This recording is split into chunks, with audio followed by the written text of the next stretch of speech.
একদিন মূসা নবী পাহাড়ের পাশ দিয়া যাইতেছে, আল্লাহর সাথে কথা বলবে। হঠাৎ তাকায় দেখে একটা পাথর কান্না করে, নহর জারি করলো। মূসা নবী বলে, এ পাথর কেন কান্না করো? পাথর বলে, নবী মূসা, আল্লাহ বলছেন পাথর দিয়ে নাকি জাহান্নামের আগুন জ্বালানো হবে, এই ভয়ে কান্না করি। আল্লাহকে একটু জিজ্ঞাসা করবেন, আমারে আমার মাওলায় মাফ করবেনি। মূসা নবী আল্লাহর কাছে চলে গেলেন, কথা বললেন উপত্যকায় বসিয়া। এরপরে বিদায় হচ্ছেন, আল্লাহ নিজে বলেন, ও মূসা, পাথরের কথা কি তুমি ভুলিয়া গেছো? হ্যাঁ আল্লাহ, ভুলে গেছি। যাও, পাথরের যাওয়ার বেলায় বইলা দিও আমি পাথরের মাফ করে দিয়েছি। মূসা নবী যাওয়ার বেলায় পাথরের ডাক দিয়া কয়, পাথর আর কান্না করিস না, আল্লাহ তোকে মাফ করে দিয়েছেন। পাথরকে এই কথা বলে মূসা নবী চলে গেলেন। কিছুদিন পর ওই পথ দিয়ে আবার রওয়ানা। হঠাৎ নজর করে দেখে ওই পাথর আজও কান্না করে, বন্ধ করে নাই।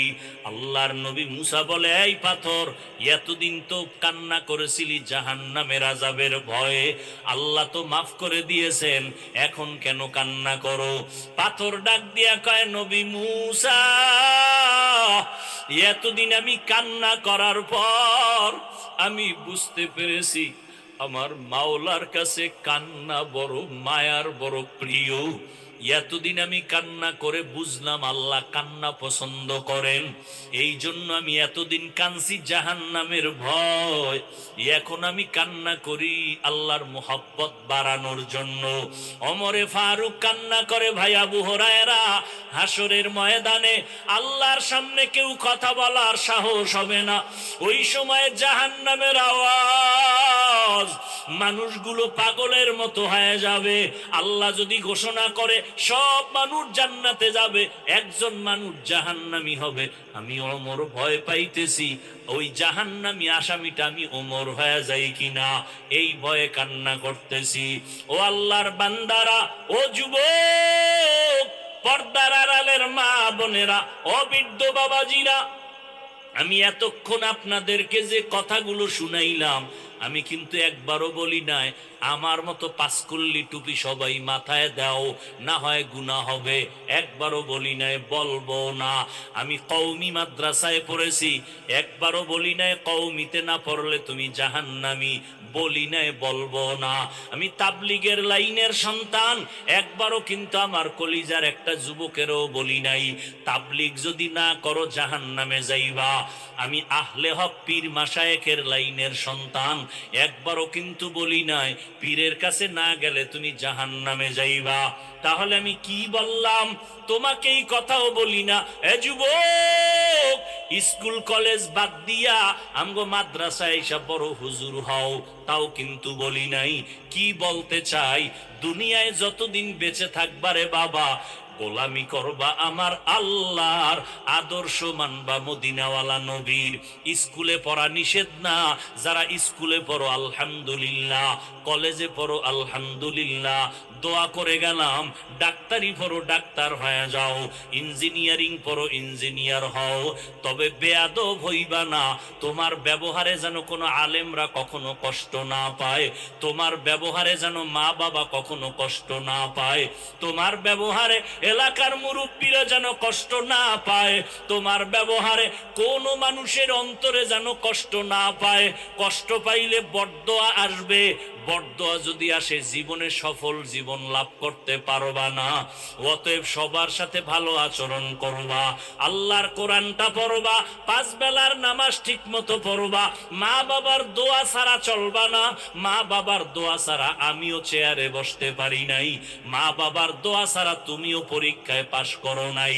ওই মা বাবার দোয়া নিও, আলেম ওলামা পাইলে দোয়া চাইও, পরামর্শ নিয়ে চলিও রে বাবা। তোমার মতো যুবক জীবনে মাদ্রাসায় পড়ে নাই, স্কুল কলেজে পড়িয়া 5 ওয়াক্ত নামাজি আছে না নাই? তুমি কেন পারবা না? এখন থেকে তৈরি হয়ে যাও, আল্লাহর ভয় অন্তরে জমা করো, স্কুলে পড়ো, কলেজে পড়ো, মনেরে বুঝাও, ও মন, আমার মতো যুবক স্কুল কলেজে পড়িয়েও যদি নামাজ পড়ে আমি কেন পারবো না? আমার মতো যুবক যদি র্যাব, আর্মি, পুলিশ, বিডিআর এর চাকরি করে নামাজ পড়ে আমি কেন পারবো না? আজকে থেকে তৈরি হয়ে যাও, আর নামাজ ছাড়বা না, বেপরদায় চলবা না, দাড়ি কাটবা না, মা বাবারে কষ্ট দিবা না, ওলামায়ে কেরামের বিরোধিতা করে গুনাহগার হবা না, দেশের বিরুদ্ধে, জাতির বিরুদ্ধে ষড়যন্ত্রে লিপ্ত হবা না। যেখানেই থাকো নবীর তরিকা সুন্নাত অনুযায়ী চলবা, জবানকে কন্ট্রোল করবা, হাত আর চোখ কন্ট্রোল করবা, অন্তরের কল্পনার গুনাহ থেকে নিজেকে হেফাজত করবা। তবে এটাও সত্য কথা, সবার নসিবে তওবা নসিব হবে না। কেউ তওবার নিয়ত করে বসবে, তওবা করিয়েই যাবে। কারণ আবু জাহাল নবীরে 13টা বছর দেখলো, বয়ান শুনলো, কালেমা পড়লো না। আর ওমরের মতো বান্দা নবীর গর্দান কাটতে আসিয়া মুসলমান হয়ে গেল। এই জমিনে কিছু মানুষ ওই আবু জাহালের মতো শক্ত অন্তরওয়ালা, এরা হাজারো বয়ান শুনবে, চোখে পানি আসবে না, মোনাজাতে কান্না করবে না, তওবার নিয়ত করবে না, ময়দানের বাইরে যাইয়া বিভিন্ন মন্তব্য করে আরো গুনার পাল্লা ভারী করবে।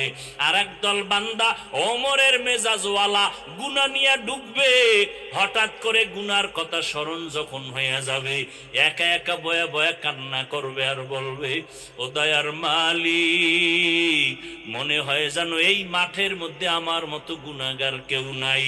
আমার গুনার কারণে আমার হাত না পাক, আমার চোখ না পাক, আমার জিহ্বা না পাক, আমার অন্তর না পাক। আমি কত মানুষের কষ্ট দিলাম কথার দ্বারা, কত কষ্ট দিলাম মাকে, কত কষ্ট দিলাম বাবাকে, কত কষ্ট দিলাম কত বন্ধুকে, কত মুরব্বীকে। ও আল্লাহ, বুঝতে পেরেছি, আজকে থেকে নিয়ত করে ফেললাম, মরিয়া গেলে যাব, আর নামাজ ছাড়বো না, আর দাড়ি কাটবো না, বেপরদায় চলবো না, মা বাবার সাথে বেয়াদবি করবো না, ওলামায়ে কেরামের বরদোয়া নিব না, সহি তরিকায় নবীর মোহাব্বত নিয়ে 5 বেলার নামাজ পড়ব। আল্লাহর মোহাব্বত নিয়ে যখন বান্দা তওবার নিয়ত করবে, দিলটা নরম হবে, চোখে পানি আসা শুরু হয়ে যাবে। যাদের দিল শক্ত এদের চোখে পানি আসে না।